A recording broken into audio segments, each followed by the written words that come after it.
Żewġ żgħażagħ Maltin se jingħataw rikonoxximent mingħand ir-Reġina Elisabetta II għal ħiliet eċċezzjonali li għandhom fit-tmexxija. Annabel Sherry ta' 28 sena minn Għajnsielem u Sara Eżabe ta' 17 sena mill-Gżira huma fost is-60 żagħżugħ u żagħżugħa mill-pajjiżi tal-Commonwealth li se jingħataw dan l-unur. One News iltaqa' ma' waħda mit-tfajliet li spjegat kif waslet biex kisbet dan il-premju bl-isem ta' Queen's Young Leaders Award.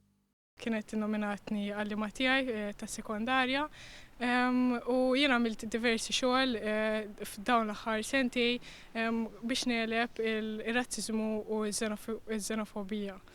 B'umiltà iżda b'sens ta' sodisfazzjon, Sara li hija studenta tal-liġi fl-Università ta' Malta qaltilna dwar il-prospetti li dan il-premju se jagħtiha.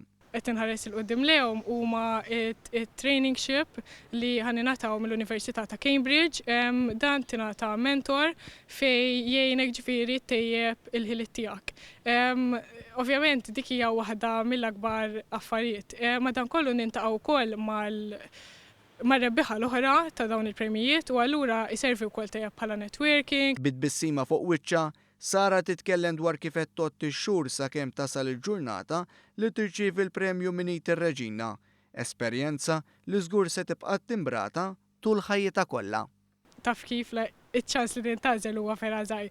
Issa li ovvjament huwa realtà, ovvjament nisab kuntenta ħafna u qed nixtieq li Ġunju vera jiġi malajr.